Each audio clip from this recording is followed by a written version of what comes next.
Hola. Hola, bona tarda. Ara d'aquí una estona comencem el directe de la pseudohistòria amb en Matthew. Ara es connectarà. Hola gent de la casa. Ja us veig, que heu entrat. A veure si veig en Matthew, que aquí ja el tinc. Ara entrarà. Hola, Ei, hola, què tal? em poso allà baix? Bé, Molt bé. Molt bé. Bueno, Matthew, avui ens parlaràs d'un llibre que fa recent lectura teva, una de les teves recents lectures. es tracta d'aquest llibre que vaig comprar gairebé en el mateix moment que va sortir, perquè és un llibre que jo crec que hauria d'haver sortit ja fa 10 anys com a mínim, perquè adreça tota una sèrie de qüestions que ens afecta una mica a tots, no? Tenim avui que ens segueix els que l'han escrit, els coordinadors i gent de l'editorial que ens segueixen avui en aquí, que serà molt interessant i que convido a tots els que ens comencen a seguir ara i que ens estan saludant, que si tenen ganes de fer preguntes a mesura que tu vas explicant, doncs que ja te les aniré dient. Benvinguts, Espero que no fiqui la pota, a veure. benvinguts tots i Matthew, vinga, explica'ns una miqueta què és per tu, què ha estat aquest llibre per tu i per què dius que havia d'haver sortit fa 10 anys enrere. Sí, és un llibre que tracta, diguem, la mistificació, la manipulació de la història, però dels dos bàndols. O sigui, d'una banda tracta la manipulació de la història espanyola i catalana des d'un punt de vista castellanocèntric, per dir-ho així, o espanyolista, o nacionalista espanyol, com es vulgui dir. Això és aproximadament la primera meitat del llibre, i la segona meitat del llibre mira la cosa al revés. Sobretot enfocant-se a l'Institut Nova Història, que és una organització, una associació que diu que els catalans van fer o van aconseguir tota una sèrie de coses gairebé fantàstiques en el sentit literal de la paraula, sense, això sí, sense proporcionar el que en podríem dir prou proves històriques. I les dues coses m'han fascinat igualment al llarg dels anys, perquè evidentment hi ha molta gent que creu tant una versió o bé creu en l'altra. I la veritat, evidentment, és a les mans dels historiadors professionals, acadèmics, científics, i aquests de vegades la gent no els escolta o ni saben què és que estan explicant. Des del punt de vista, diguem, de la història vista des d'un punt de vista castellanocèntrica, agafaria sobretot una cosa que sempre m'ha semblat molt important, que és perquè ho he sentit de tanta gent, incloent-hi molta gent catalana, que diuen que Espanya és la nació més antiga d'Europa. Això és una cosa que es repeteix ad infinitum. I, a més, Espanya va ser, la Unió d'Espanya va començar amb la unió matrimonial dels reis catòlics cap a finals del segle XV. I això és una cosa que es podria entendre quan la historiografia espanyola tenia un caire una mica, diguem, nacionalista, segle XIX, segle XX, etc., segle XX sobretot, però el segle XXI no té cap mena de sentit, perquè el que demostren aquests historiadors o el que expliquen és que els historiadors seriosos, incloent-hi els historiadors tant espanyols com catalans, que són seriosos, que tenen un mètode científic, saben perfectament, i cito directament del llibre perquè és més fàcil, diu, existeix una evident voluntat de confondre la unió matrimonial dels reis catòlics i la monarquia hispànica dels Àustria, 1479-1700, amb el molt més unificat regne d'Espanya borbònic del segle XVIII endavant. És a dir, que és un mite històric, això de que Espanya es va unir gràcies als reis catòlics. De fet, el que tenien els Reis Catòlics és una cosa que es diu que no és una federació ni absolutament res per l'estil, és una cosa que es diu una monarquia composta, que vol dir precisament això, és a dir, tots els territoris sobre els quals ells manaven, entre cometes, s'ha de pensar que tenien fronteres pròpies, monedes pròpies, lleis pròpies, tradicions socials pròpies, estructures socials pròpies i fins i tot pagaven aranzels entre els territoris diferents. De fet, em sembla que en un altre llibre he llegit que si tu eres fora, per exemple, de Castella i anaves a Castella en aquella època tardomedieval, doncs feien servir la paraula estranger per definir aquella persona i així arreu de tots aquests territoris. Eres estranger si no venies de dins de Catalunya, la Corona d'Aragó, el Regne de València, el Regne de Castella, de Navarra, etc, etc, etc. És a dir, era monarquia composta, no era un país unit, ni molt menys una nació unida, i és una cosa que quan sents coses, com va dir, em sembla que va ser l'Esperanza Aguirre no fa massa anys, que va dir Espanya és un país amb 3.000 anys d'història. O sigui, ella tira encara més enrere, però és aquest fetitxe de dir com més antics som, més reals som i més podem justificar la unitat actual d'Espanya. Mentre que, com ells mateixos diuen en un article en aquest llibre, l'antiguitat d'una nació no té res a veure, absolutament res a veure amb la seva validesa com a nació. La major part dels països escandinaus amb prou feines tenen 100 i escaig anys, per exemple, etc, etc, etc. I ja sabem que al llarg dels últims 25 anys només al continent europeu s'han creat una vintena d'estats nous. O sigui, no són menys vàlids com a estats-nació pel fet de ser recents. O sigui, això d'una banda. I de fet acaba dient d'aquesta forma s'ha acabat enterbolint per complet que el moment culminant del procés d'unificació política de l'Espanya peninsular no ho fa aleshores l'època dels Reis Catòlics, sinó que tingui lloc amb la victòria borbònica en la Guerra de Successió 1705-1715, que de fet és el que estava passant arreu de tota Europa. Vull dir, Espanya no és cap excepció en aquest sentit. És a dir, més o menys a la mateixa època que el Regne Unit s'estava formant, també a principis del segle XVIII, ho estava fent Espanya, ho estava fent molts altres països. Espanya no és el país o la nació més antiga d'Europa ni del món. Això és un mite i el problema amb aquest mite és que no és que sigui un petit grup o una associació o una sola institució que està propagant aquesta idea. Al contrari, és una idea que ens venen encara a través de molts mitjans de comunicació, fins i tot a través de càtedres d'història, cada vegada menys per això, i a través del que en podríem dir el sentit comú històric de molta gent que viu a Espanya. També, com he dit, gent catalana que pensa, hòstia, és veritat, Espanya fa tants anys que ha estat unit i tal. Doncs no és així. En absolut.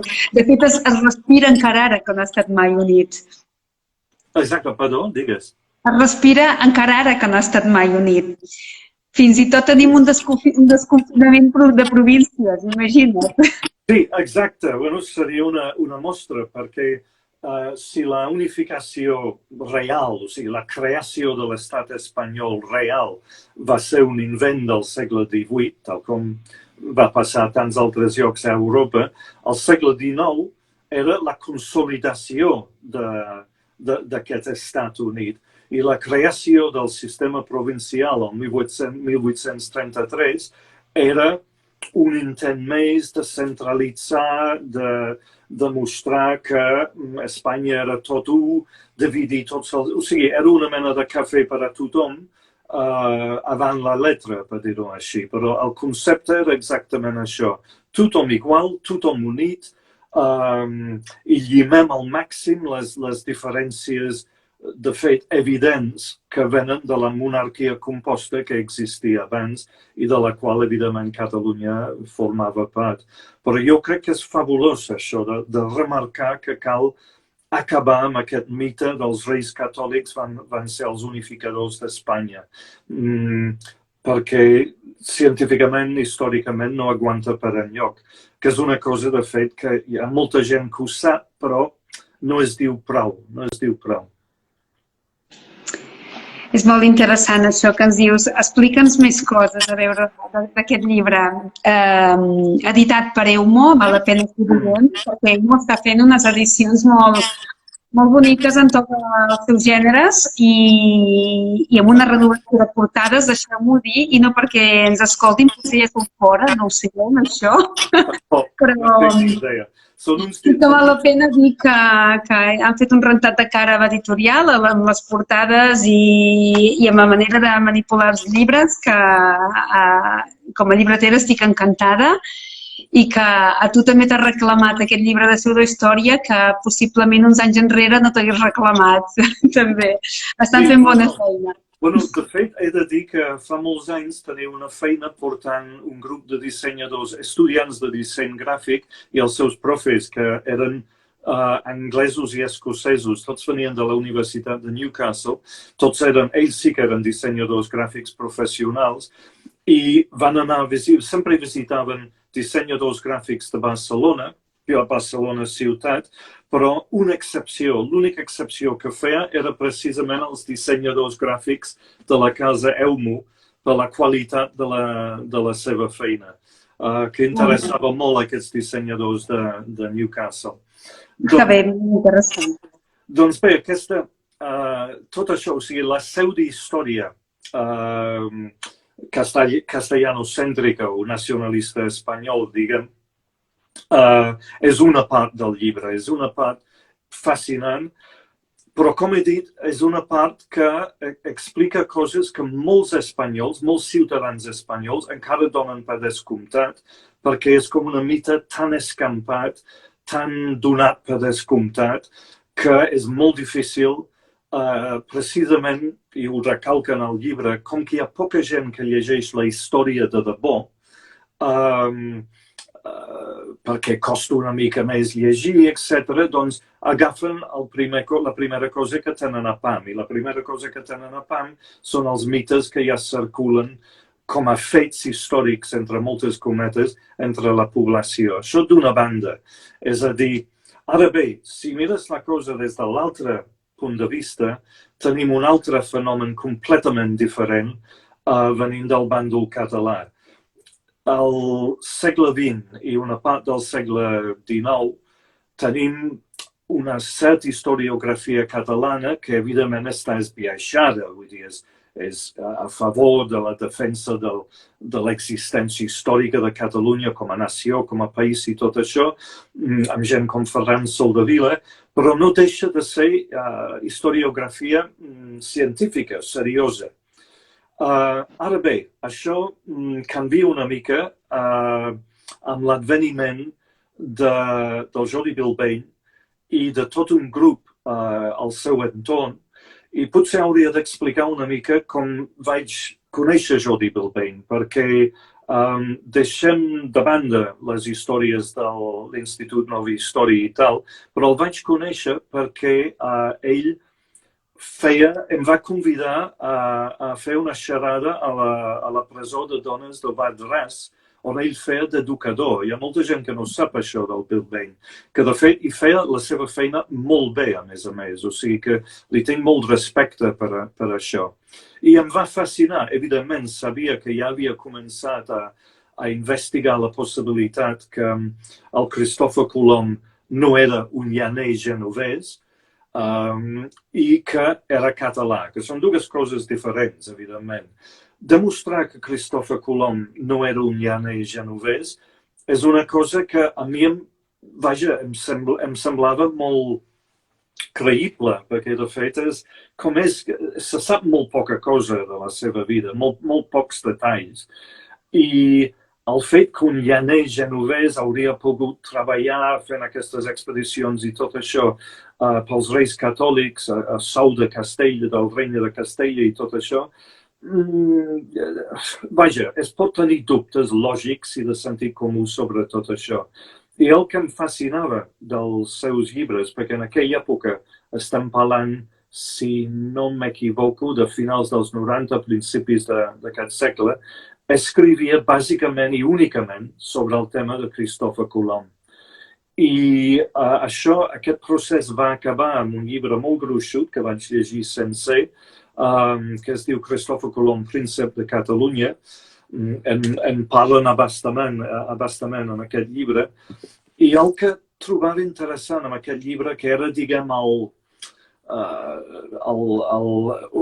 la compilació de totes les lectures que el Bilbeny havia estat fent al llarg de molts anys, trobava bastant convincent el desmuntament, si es vol, de Cristòfor Colom com a llaner genovès. Vull dir que era molt possible que procedia d'un altre lloc, diguem-ho així. Ara bé, a la segona part d'aquest llibre sobre Cristòfor Colom, el Jordi Bilbeny dona per descomptat, evidentment aporta el que ell en diu que són proves i tot això, que Cristòfor Colom en la vida real era un prohom català de Barcelona, un prohom barceloní, que es deia Joan Colom i Bertran. I jo llegia i rellegia aquesta part del seu llibre i, tot i que no tenia prou coneixements per dir exactament on fallava la cosa, però sí que tenia la sensació que sí que fallava alguna cosa, que hi havia coses que no quallava, hi havia... Vaja, no convencia, diguem. Això va ser el 2006 que va sortir aquest llibre, i el 2009, em sembla, es va fundar l'Institut Nova Història. Espero que no m'hagi equivocat amb la data, no tinc això a mà.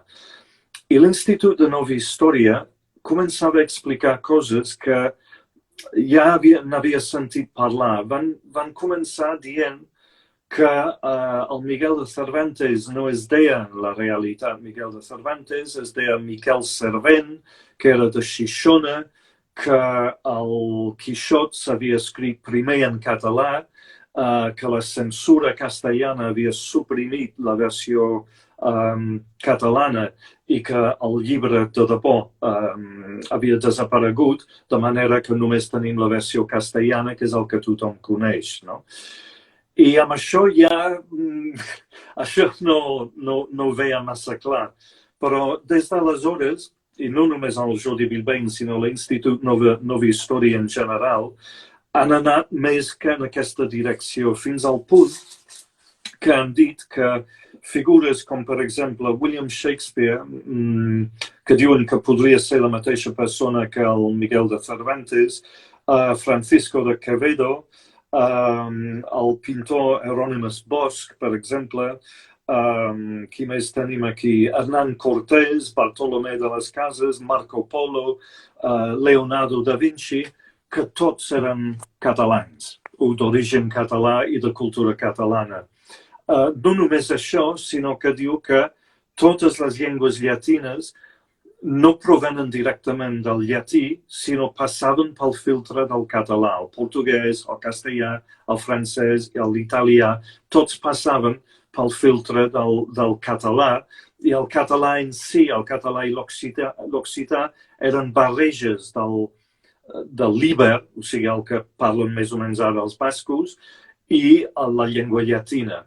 I el l'íber, perquè és les llengües íberes, perquè hi havia més d'una, perquè eren les primeres llengües de la península, és a dir, volen crear una mena de lligam entre el català i els primers idiomes que es parlaven a la península ibèrica. etc, etc, etc. I és una cosa que se sap poc, però com que la Generalitat havia donat una subvenció a una productora de pel·lícules exactament de la mateixa manera que dona subvencions a totes les productores de pel·lícules segons les circumstàncies, etc, etc. Doncs resultava que havia donat una subvenció a una productora que coincidentalment, casualment, el director d'aquesta productora era membre de l'Institut Nova Història, però la subvenció no anava per l'Institut Nova Història, sinó per un projecte cinematogràfic que no hi tenia res a veure.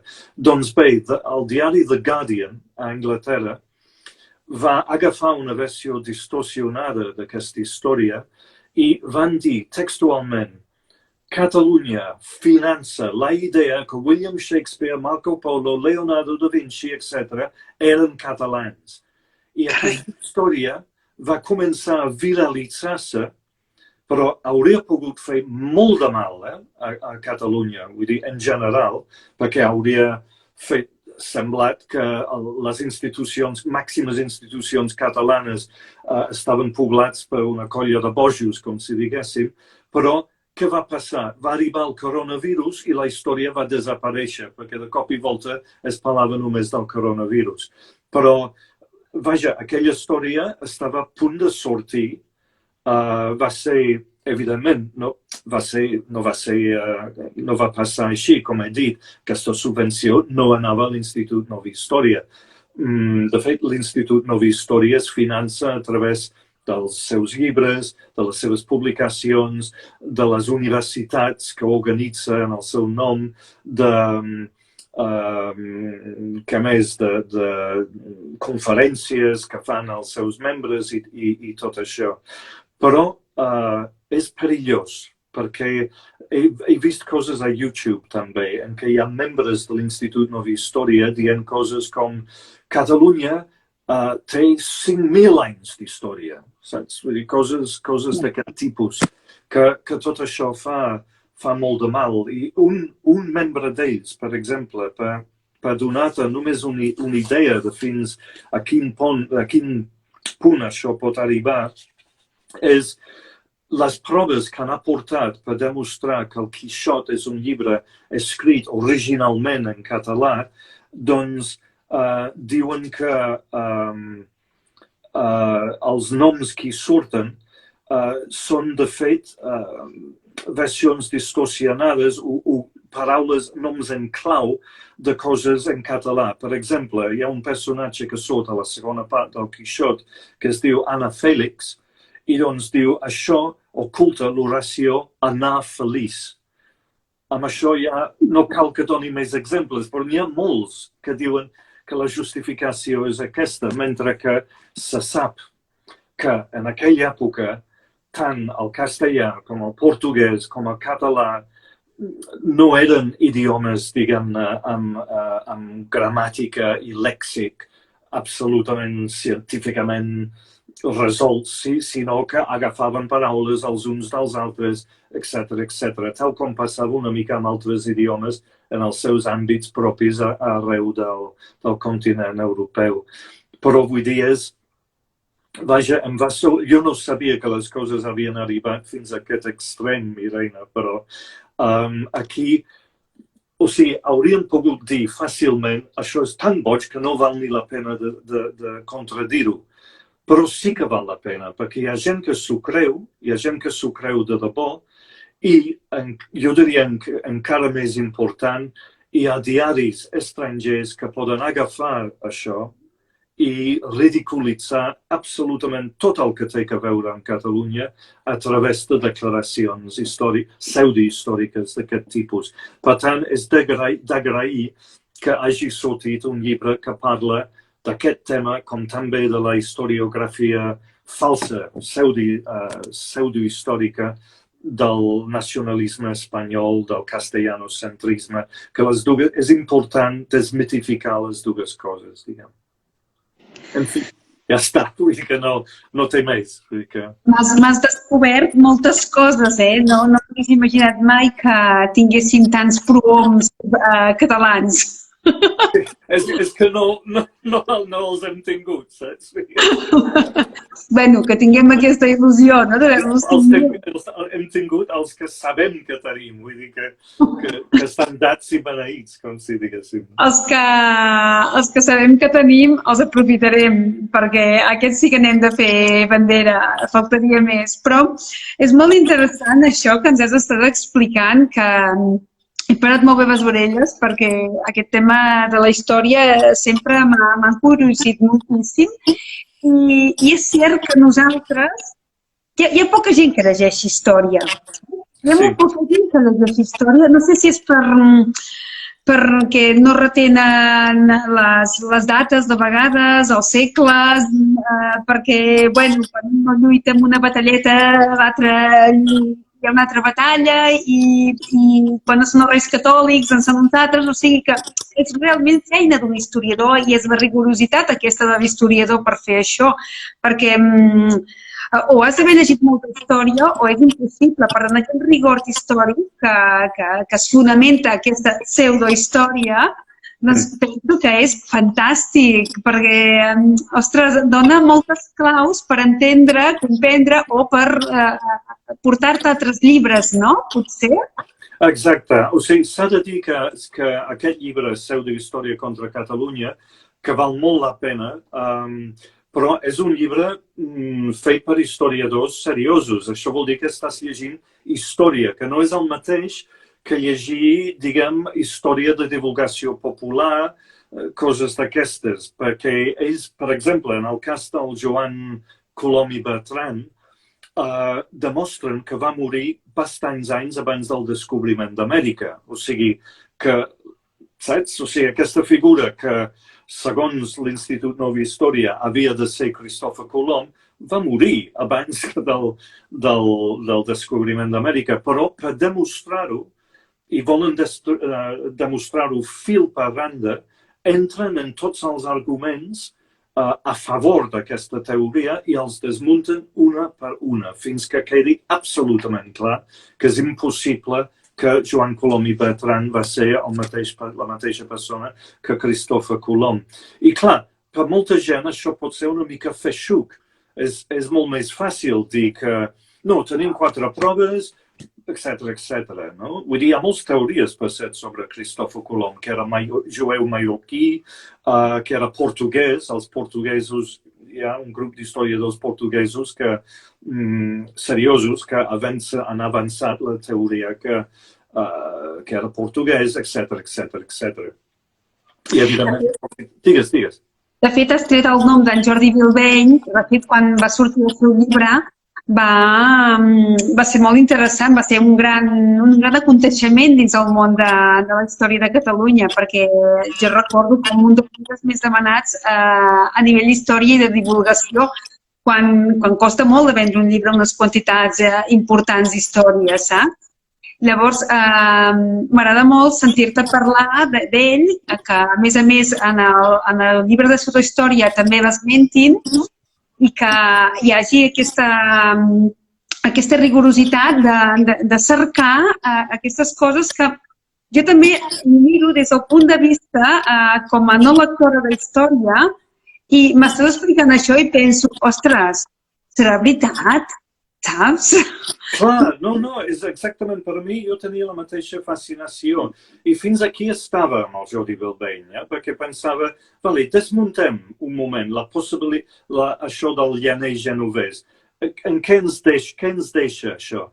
I no és l'únic, o sigui, abans hi havia, no sé si encara existeix, el Centre d'Estudis Colombins, hi havia altres historiadors, hi ha un historiador professional nord-americà que també ha avançat la teoria que el Colom no era un llaner genovès, i que suggereix que hi ha possibilitats que fos, si no català, doncs valencià, fins i tot occità. Hi ha tota una sèrie de teories. Fins aquí, diguem-ne, és molt interessant. Ara bé, quan va començar a estendre això el Miguel de Cervantes, que va ser el primer pas, després l'autor d'aquestes novel·les picaresques tan conegudes, com es diu, Lázaro de Tormes, per exemple, etc. Això també és una altra teoria, que van ser escrits originalment en català de València, etc. A partir d'aquí, jo no hi veia el què, vull dir, vaig deixar, i no sé fins a quin punt hi ha molts catalans que creuen aquestes teories. Em sembla que hi ha molta gent que encara pensen, sí, Cristòfor Colom era català i que ho donen per descomptat. Les altres coses, que Leonardo da Vinci fos català, per exemple, no crec que hi hagi gaire gent que s'ho cregui, la veritat. El que tinc com a... No sóc historiador, però sí que tinc algunes petites especialitats i és per donar una idea de com aquests mites o coses falses es poden escampar fàcilment. En el meu cas, des de fa 43 anys que llegeixo sobre l'Holocaust, la Shoah. I al llarg de tots aquells anys he llegit moltíssimes coses, he vist moltíssims documentals sobre la Shoah i he anat descobrint que hi havia èpoques en què sortien mites sobre la Shoah que no eren certes. Per exemple, es deia que als camps d'extermini es feia sabó amb la carn dels jueus morts i tal. No és cert. I qui ho van destapar, això, que no era cert, eren precisament historiadors jueus. Els nombres de morts sí que estan al voltant dels 6 milions, això no està en dubte, però no eren 4 milions que van morir a Auschwitz. Van morir entre 1 milió i 1 milió a Auschwitz. 1 milió van ser afusellats directament en fosses al costat de fosses comunes. Belzec, Sobibor i Treblinka, per exemple, van morir molts més dels que es pensava originalment. O sigui, tota una sèrie de mites que han anat desapareixent gràcies al rigor històric de la gent que han investigat això seriosament. Però jo poso al Telenotícies de TV3, per exemple, quan parlen de Mauthausen i diuen que és un camp d'extermini, doncs no ho era, això és fals. I era un camp de treball on va morir molta gent, però no era un camp d'extermini. Hi ha una diferència històrica molt gran en aquest sentit. Per tant, puc imaginar que una persona com jo mateix, que no sap gaire cosa del món de l'època del Cristòfor Colom, sent aquestes teories i penso, ostres, no, això és coherent, és creïble, etc. Però clar, no tinc els coneixements a fons, mentre que les persones que han fet aquest llibre que hem estat comentant, el Pseudohistòria contra Catalunya, sí que han mirat tot això amb lupa i saben distingir, diguem, les coses falses o els mites de la realitat històrica tal com la coneixem. Que amb la història tot pot anar canviant amb més recerques, evidentment. Mentre estàs parlant, ens arriba un apunt d'en César Sánchez, que és un dels que ha intervingut, que diu que el culpable d'aquest llibre va ser en David Irving. Ell i altres qüestionen dades sobre el nombre de víctimes. Sí, exacte. I el David Irving va ser considerat un historiador seriós fins fa uns 10 anys, quan finalment en un jutjat de Londres es va desmuntar un rere l'altre totes les seves teories. Però jo recordo que el David Irving, als anys 90, encara l'estaven convidant als platós de televisió espanyola, la televisió espanyola pública, per parlar dels camps de concentració, els camps d'extermini, i ell explicant que no hi havia extermini de debò, que les xifres eren falses, etc. I ell va aconseguir fer això durant molts anys. I ara, a través de les xarxes socials, es veu que hi ha molta gent que han tornat a creure, perquè ara, com que no pot existir com historiador seriós, perquè ha estat totalment desqualificat com a tal, doncs està utilitzant les xarxes socials per propagar els seus mites sobre la Shoah, per exemple. De tot cas, el que ens has demostrat aquí és que el més important és aquest rigor històric, seguir-lo, llegir moltes coses de molts historiadors diferents també. Pseudohistòria obre moltes portes pel cabell per poder anar investigant moltíssim. Mira, m'interrompo perquè veig que Històries d'Europa, que és en César Sánchez, que és un dels col·laboradors, va escrivint, ai, que se me'n va, que diu que, a veure si ho sé veure, espera't, el principal culpable d'aquesta pseudohistòria, això ja ho he dit, espera un altre, diu va ser el judici contra Deborah Lis, que no ho puc veure, contra Deborah Lipstadt, precisament una gran lluitadora contra la pseudohistòria. Exacte. I he llegit el llibre d'ella sobre el judici, que és fascinant, perquè, o sigui, ella durant el judici anava fent recerca històrica, perquè David Irving per ella ja no era una persona seriosa, no era un historiador seriós, i se'n van fer una pel·lícula també, que no està gens malament, que he mirat un parell o tres de vegades sobre aquesta història d'aquest intent perquè ella va qualificar David Irving com a mentider i ell, com no amb massa intel·ligència, la va portar a judici. I a judici, evidentment, un petit anècdota sobre aquest judici, ara que estem parlant del tema, però hi havia un moment, ell va defensar ell mateix, no? David Irving. I hi havia un moment quan hi havia un lapsus i en comptes de dir, com es diuen aquí els jutges? Que és la manera correcta en català d'adreçar-se a un jutge? Com allò del... No ho sé, senyor jutge, no sé, una cosa així. Senyoria, no seria? Ara em surt en castellà, no sé per què, no? En castellà, com seria? Mi senyoria, no? Seria? Mi senyoria, vale. Doncs en comptes de dir mi senyoria, va dir mein Führer. Mein Führer li va sortir allà judici mateix, o sigui que estava dient mein Führer al jutge. Mare meva, quin desastre. Molt... Va perdre. Molt penós, molt penós això, la veritat. En fi, bueno, no sé si vols dir alguna cosa més. M'encanten totes les anècdotes que surten. No sé si algú dels que està escoltant vol fer alguna aportació més. Si no, continuo i reprenc el que deia abans, justament, que en tot cas pseudohistòria ens obre moltes portes, amb moltes ganes de saber més.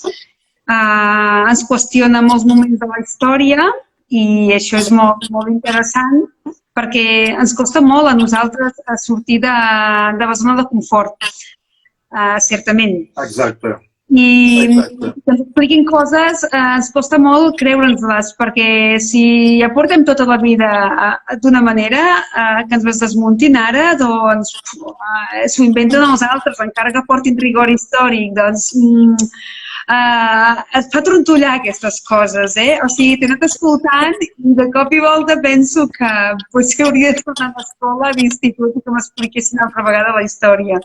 Exacte. Però hi ha una cosa, ara que ho dius, hi ha una cosa molt interessant que recalquen al llarg d'aquest llibre, que és, per científic que sigui, per objectiu que sigui un historiador, sempre està condicionat pel seu entorn, per les circumstàncies i tot això. Però hi ha un munt de diferència entre això i falsificar o fer versions pseudohistòriques de la història. És a dir, evidentment, si tu llegeixes, jo he comentat Ferran Soldevila, però també es podria citar altres històries i de tots els camps que si han escrit a mitjan segle XX, evidentment, ells no tenien a l'abast, segons quins punts de vista i segons quines dades, que pot tenir un historiador de principis del segle XXI. Per tant, tots dos historiadors seran seriosos, però cal que el lector tingui en compte que el que va fer el primer historiador, bueno, el que fan els historiadors sempre està condicionat pel seu entorn, les circumstàncies polítiques, tot. Però hi ha una gran diferència entre això i l'autor de la pseudohistòria, vingui d'on vingui i sigui qui sigui. Mira, també ens va arribar en César un comentari que posa el xovinisme de l'INH, disculpeu la meva ignorància, és també en realitat un menysteniment cap a la història de Catalunya i cap al nostre passat. Sí, exacte. Moltes gràcies per l'aportació, César. De debò, m'agrada molt tenir-te aquí. M'agradaria tenir-te en pantalla, però no ha estat possible. No ens n'hem sortit. Instagram no ens deixa. Hem fet totes les proves, però no ens n'hem sortit. Doncs res, jo, si no tenim res més a dir, Matthew, vol que t'ho diguis. Crec que hem fet una aportació de 3 quarts d'hora, que és molt interessant. Hem parlat només de història, pseudohistòria, d'anècdotes, i està molt interessant. Gràcies, Montse, pel comentari que ens has fet ara fa un moment, que és l'editora, i et felicita, Matthew. Molt bé, moltes gràcies, doncs.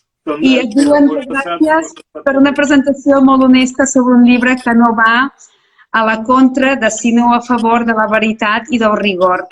És exactament això. Sí. Moltes gràcies a tots els que ens heu seguit, a tu, Matthew, en especial, per tot i més. No, a tu, Reina. Merci, Molt bé. Ens veiem en una altra estona d'aquests directes que els estem programant pel mes de maig. Gràcies. Vinga, bona tarda. Adéu. Fins aviat. Adéu. Adéu.